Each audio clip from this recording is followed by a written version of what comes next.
Mrs. Mayer, in the corridors of Washington these days, they are saying that chances of war in the Middle East are 50-50 in the next month or so, and that as time goes by, as the months go by, the chances rise very strongly. Do you think that's true? It may be, because that depends entirely upon our neighbors, whether it's 50-50 or a little bit above 50 and less than 50 on our side. It depends only upon them. Certainly, if war breaks out, it will not be because Israel is going to declare war or attack anybody.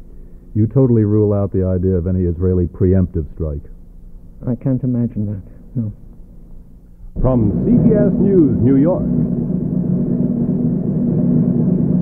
a spontaneous and unrehearsed news interview on Face the Nation with the former Prime Minister of Israel, Golda Meir. Mrs. Meir will be questioned by CBS News diplomatic correspondent Marvin Kalb, Terrence Smith of the New York Times, and CBS News correspondent George Herman. Face the Nation is produced by CBS News, which is solely responsible for the selection of today's guest and panel. IBM is pleased to sponsor these Face the Nation broadcasts, which give you, the viewer, an opportunity to hear and evaluate varied opinions on the issues of the day.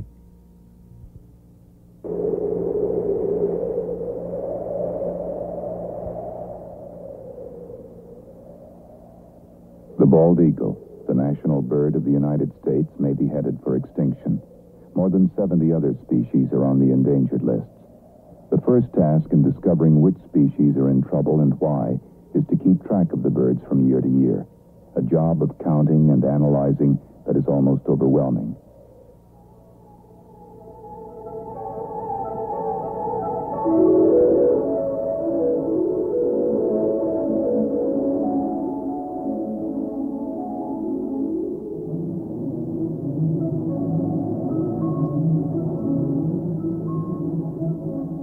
How do you begin to count the birds?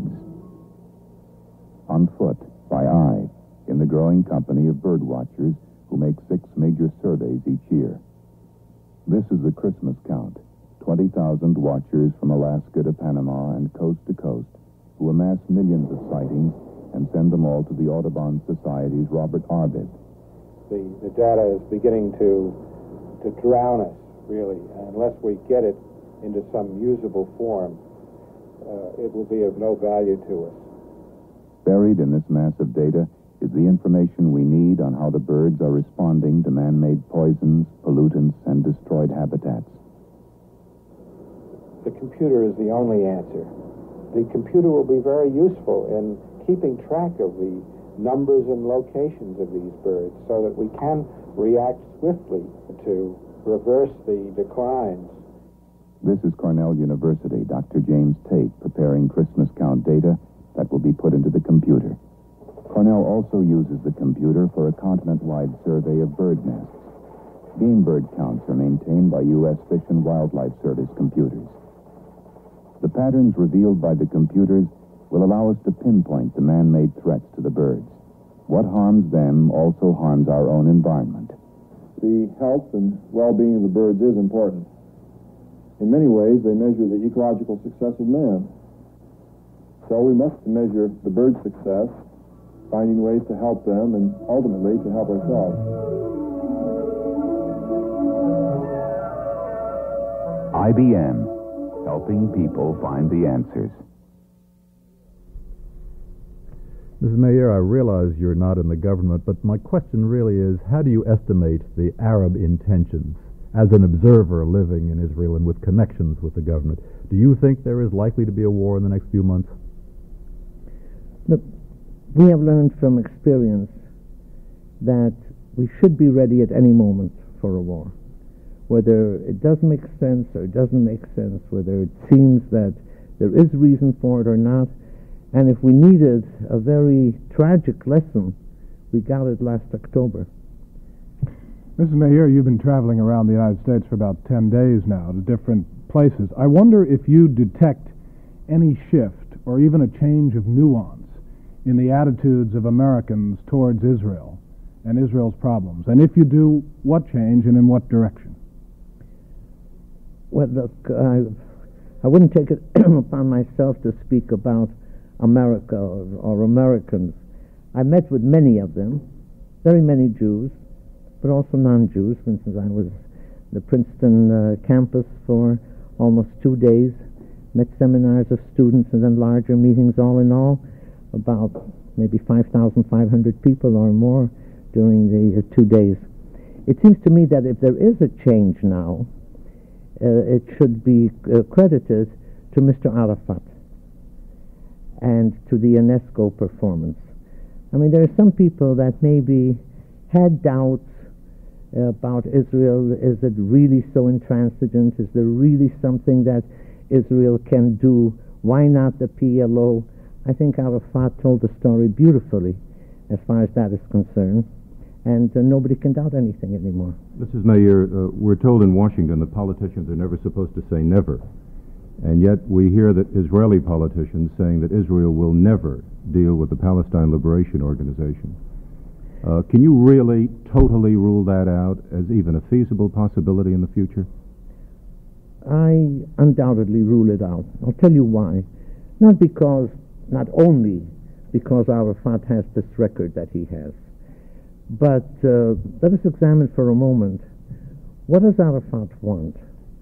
And what is the subject of negotiations? Now, why don't we say, and we never said, that we will not deal with Egypt because Egypt wants us to step back to the 67 border. We will not deal with Hussein because he wants the half of Jerusalem back. We will not even deal with Assad.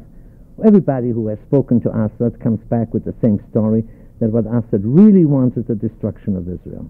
And yet, we have never said we will not deal with them.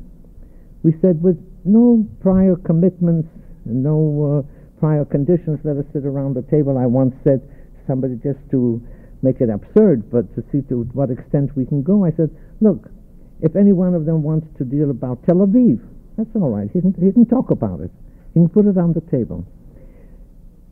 But when there's an organization like PLO, and their ultimate objective is to destroy Israel, just to do away with us, then how do we compromise? We can compromise on territory, on any territory. It may take a long time to negotiate with any one of our neighbors, but how do we negotiate whether we should be destroyed or we should not be destroyed? There's just no possibility of any contact, let alone the means that he uses in order to achieve his objective. So don't the other Arab states that surround you have as a goal the destruction of Israel? I mean, I don't think you've changed your view on that, have you? No, but yet, for instance, I haven't changed my view, for instance, to that extent. You know, I've always said, and I still maintain, supposing we sign peace treaties today with Hussein, with Sadat, with Assad, I can't imagine an Israel government that would disband the Israel army. And that is for another reason, because supposing Sadat signs an agreement with us, and let us assume that he really means it. And you know how governments are changed in our neighboring countries. It's not exactly like in Israel. You go to election, and a government can fall, and another government takes its place, and nothing happens. And at any rate, the prior commitments, international commitments of the government, like in any democratic regime, are maintained. But supposing something happens to Sadat, because we have an example of that too. You know that after the War of Liberation, there was actually an agreement initialed with Abdullah. When Abdullah was assassinated, what happened to that agreement? The one that followed him never thought for a moment that he should honor that. So because of that, maybe someday, I don't know whether I'll still be around, someday a signature of an Arab leader will be held in such high esteem because of experience that we will say, well, now that we have peace, there won't be war anymore. And yet, it isn't the same at all, because we signed agreements, armistice agreements, God knows, and you people know, it wasn't ideal. But yet, we got along for several years. But Arafat, that's not the same story. The political environment, though, seems to have changed, Mrs. Mayer. You mentioned yourself a moment ago the change comes about largely as a result of this emergence of Arafat and the PLO. And we have heard the President of the United States urge Israel to deal with either Jordan or the PLO. We've heard the Deputy Undersecretary of State, Mr. Sisko, speak of the PLO as the umbrella organization for all Palestinians. Now, we've also been told that these are slips of the tongue. Do you believe they're slips of the tongue, or do you believe these are signals of American interest in your changing your policy? My friend Alone, who's much wiser than I am, he answered this question. He said, we pass over the slips of the tongues and we take into consideration the explanations that are given afterwards. Well, were the explanations satisfactory? The explanations were satisfactory, but let me tell you, quite frankly, you people know me. I will never go to my people, and I never did in the past, and say, despite the fact that Israel has been very, very lucky, that the United States and all its administrations have been very friendly to Israel, extremely helpful to Israel, and it's a good friend to have, not only because it's big and powerful, but because it's decent. And yet, I have never said that it's inconceivable that at some point we should have differences of opinion or misunderstandings. We've had them in the past, and I can easily concede that we will have them in the future. But then there's always a feeling you're dealing with a government whose primary stand is the existence of Israel, strong Israel, a developing Israel. The basic things are there. Then there may be differences. Well, there are changes, are there not? Things we've been this far into a program talking about the Middle East, and we haven't once mentioned the word oil. The basic fact that I'm sure your government has to deal with is that the Arab countries, the oil-exporting nations, are accumulating enormous sums of money. They're talking about $3.5 billion to arm the Arab nations around Israel. Now, isn't the situation drastically changing? Aren't the old things beginning to go into the discard? We Israelis, when things seem to look very, very gloomy, then we go back. Do you know what our situation was in 48? Anybody in 48 that said we're mad, that we can never make it, was right. I mean, from a logical view, from looking at the facts, of course he was right. We were 650,000 with an arsenal of 1,400 guns all over the country, in the kibbutzim and in the various settlements and so on, and nothing. And you had the armies. But I'm trying to direct your attention to the future changes rather than... But anybody that looks back at 48, and we made it, we don't just push it off. Of course it's serious. But then we have... But does it require changes in your view? What change? Actually, our basic view is we want to be alive, we want to be safe, we want to develop, we want to receive every Jew that wants to and has to come in, and this you can't change. Well, just one specific. I remember when you were Prime Minister, and a number of the times I've interviewed you, you had very strong objections to the idea of the United States and the Soviet Union trying to work out a peace for your area. Mm-hmm. As the world changes, as the Arab oil money begins to mount up against you, do you still have strong objections to the idea of an American-Soviet peace proposal for the Middle East? Now, you're talking about a peace proposal, and you're not talking about working out a solution. Well, I think we can argue the semantics. Everybody can give us a proposal. If I have to choose a proposal from whom, from the United States or from the Soviet Union, it won't take me a long time to decide which one I want. But how about a joint solution worked out? Is it time now for a joint solution to be worked up by the two countries and offered to you for your consideration? I have very, very strong doubts about it, because the approach is different. The approach of the Soviet Union to the area entirely, and to Israel as part of the area, and the approach of the United States is entirely different. Now, I've always maintained, maybe you remember my saying that, I don't know, I don't think the Soviet Union has decided ever to destroy Israel. I don't think they want an all-out war, especially with the experience that all the wars until now we have won. But I have my very, very strong doubts whether the Soviet Union wants peace in the area.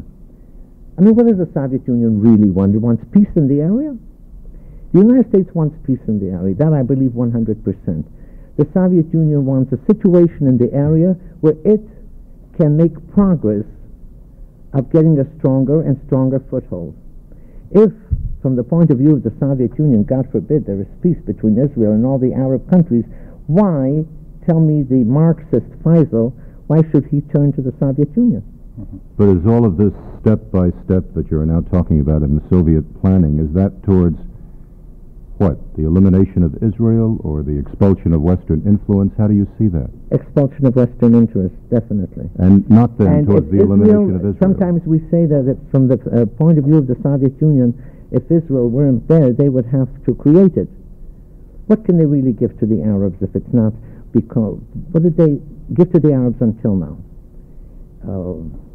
Economic development, schools, medical services, development of agriculture. What have they given them except planes and tanks and missiles? Against whom? Against American imperialism? There's a target there. There's Israel. And for that you can get to the... So far they got into Syria, they got into Iraq, for a while in Egypt, and they can get into anywhere. Mrs. Mayer, I wonder if I can ask you something about the economic situation in Israel and the perspective you might have on it now. Having just traveled around this country, which is in certainly a recession, I wonder if that has influenced or limited in any way the ability of American Jewish community to contribute to Israel at a time when its arms purchases and other expenses are extraordinary and larger than they've ever been before.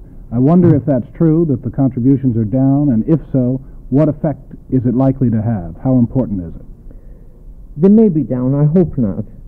I've seen such devotion, really touching, from the Jewish community, individual Jews that are prepared themselves to carry a heavier burden in cutting many of their expenses in order to not to cut their contribution to Israel, but it may.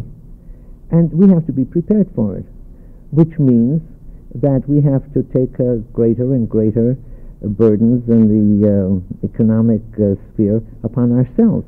You know that the new economic policy of government makes things pretty difficult. That's just my point, and I wonder if there's a limit to this elasticity. So it'll be more difficult for us. That's not the greatest tragedy that can happen to us. Mrs. Mayer, just the other day, the Egyptian Foreign Minister, Mr. Fahmy, in a series of proposals, asked for the freezing of Israel's population at its current level and an end to immigration for 50 years. As you read that statement, do you believe that that was rhetoric on his part, a needle at the Soviet Union, a genuine statement of Egypt's position? I must say that of all the statements that I've heard, this one surprised me because Fahmy, whom I haven't had the privilege of knowing, it seems to be, so they say, a very intelligent man. Now, what does he mean? How do we keep the population at this level? What do we do when, God forbid, we learn that some woman is pregnant and is about to give birth to another baby? What do we do about it? I mean, what does he mean? There must be a certain respect for the intelligence of people to whom you speak. What do these words mean to him? Well, is it just rhetoric in that case? You would dismiss it as that? I hope that he hasn't talked, if I may say, this nonsense just in order to give us a sign that, and to you people, to the Americans, well, unless something is drastic is done against Israel, then there's no peace, there are no negotiations, and so on. Maybe because Brezhnev is coming. I don't know. What does it mean, 50 years, no immigration? What is all this business about? 2, 3 generations in Israel have shed a lot of blood. My generation, my son's generation, now the grandchildren, for what? Not to let a Jew come in for 50 years? Or for 5 years, or for 5 months, or for 5 days? What is Israel for? I think the accepted interpretation of that here, Mrs. Mayer, is that this is part of the orchestration leading up to the next round of negotiations between Israel and Egypt. Not and I serious. You can't think from that. Israel must learn that we're not going into serious negotiations when things like that are spoken. Look, you hear many things that the Israelis say that you may not like, or some may take a different stand. But I hope that we don't talk wild talk, that we don't say things that people say, now, what do they really mean? We say exactly what we mean. People can agree with us or disagree, but this talk just doesn't mean anything. Well, I wanted to ask you about those negotiations that presumably will start in the next, and though you're not in the government, you're a member of the Israeli public now, and I wonder what you think the public opinion in Israel is about the possibility of territorial concessions in Sinai. My own impression, having been there, is that they would be willing to give most of it up in exchange for a reasonably guaranteed ceasefire. Is that right? Part of it is right. Now, I'm really speaking as a private citizen. All these funny stories that no member of the government even dares to think about something, never mind speaking it before he comes and gets my permission. Of course, all this is infantile. But really, as an Israeli, there's nothing new in this idea or in the pronouncement that we are prepared for territorial compromises in the Sinai. Certainly, we've said it over and over again. Not all of Sinai, not most of Sinai, not half of Sinai. There are certain things which we cannot give up. Guarantees for ceasefire or guarantees for peace after this wonderful performance of the United Nations, really I can't imagine that anybody serious and is not an enemy of Israel would propose it to us. This is what we saw before us all the time when people said international guarantees. But the territorial compromise, yes, absolutely. There's nothing new in this. Now, there is a problem, as everybody knows, on the Western Bank. And there is definitely a difference of opinion in Israel. So what? When I presented my last government to the Knesset, I initiated a clause in the program because there's those that are against territorial concessions on the Western Bank. There's something of emotion there, a lot of emotion. There's religious connection, there are historical connections. One can't just pass over it, even if people like I am prepared to compromises on territory, even in the Western Bank. And I included a plank that said to Parliament, 1, government is authorized to negotiate with Jordan a peace agreement, even on territorial concessions. When an agreement is reached, I mean, that seems plausible to government can take a decision on it, bring it to Parliament, and declare elections on this point. I have no fear of it. I know that you know in Israel, there are many that will disagree with me. I think that if we would come to the people of Israel with an agreement that government accepts, we take it to elections, we'll win. If you had gone to the government of Jordan with a more conciliatory, if you'd tried harder, if you'd pushed faster, do you think you could have staved off the rise of the PLO at Rabat? No. You could not have come to agreement with King Hussein in time? No, as far as I know, Hussein knows that Israel, the government, all the governments that were until now, including this government, and I say there's a difference in Parliament, although this government has a majority, knows that we were prepared to negotiate with Hussein on territorial concessions in the Western Bank. Not what he wants. Not all that he wants. Not what he wants in Jerusalem, and not what he wants in wants us to go back to 67 border. No way you could have pushed a little faster and beaten the Rabat conference. And I am convinced Now Absolutely convinced. The question and without saying more than I think I should say. Well, I want to get you to say more than you should say. I want to find out. That's difficult. You never would say when you were Prime Minister whether you had ever secretly met with King Hussein. Can you say now that you're a private citizen whether you did meet with King Hussein? I'll tell you exactly what I said to my friends in Washington last year on this subject when they asked me, and I said, assuming, I'm not saying that I met with him, but assuming that I have, it wouldn't have been my condition that it be secret. It would be secret because so he wants it. And then suppose I splashed it out. When I was Prime Minister, if I would do it now, then you people would say, look at these Israelis. They have a chance to negotiate in secret. And the other party wants it to be secret. They commit themselves to secrecy, and then they give it away. We were told when you saw him. We were told that Secretary Kissinger urged you, when you were Prime Minister and the new Prime Minister before Rabat, to deal with Hussein and to be more forthcoming, because then your choice would be limited only to Arafat. Is that true? Oh, I don't know what Mr. Kissinger's opinion was on what forthcoming means, and I don't believe that we needed, as far as I know, that we needed any pressure. I didn't need any pressure. I know the Prime Minister of today doesn't need any pressure. What forthcoming means is a different story. But I say, I believe that Hussein knew very well that it was not status quo and that we wanted peace with him. Thank you very much, Mrs. Mayer, for being with us today on Face the Nation. And we'll have a word about next week's guest in a moment.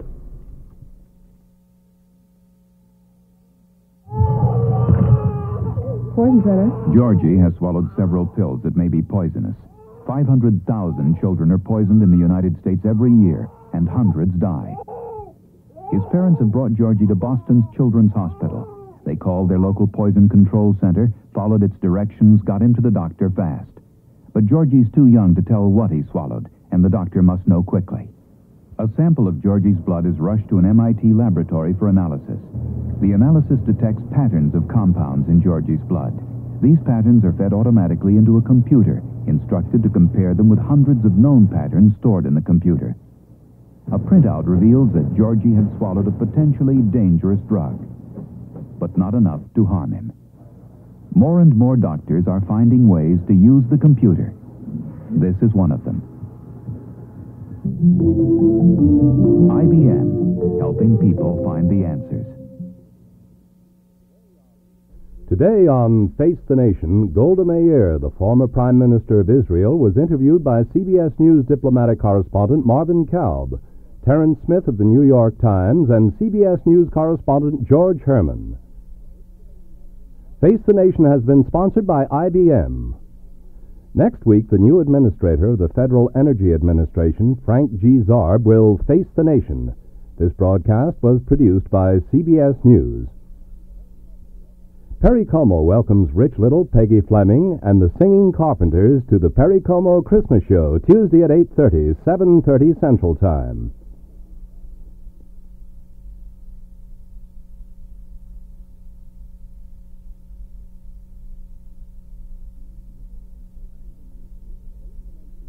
Face the Nation originated from New York City. Lloyd Bridges, Beau Bridges, and Will Geer star in the second special on the life of Benjamin Franklin, The Whirlwind, Tuesday at 9:30, 8:30 Central on CBS.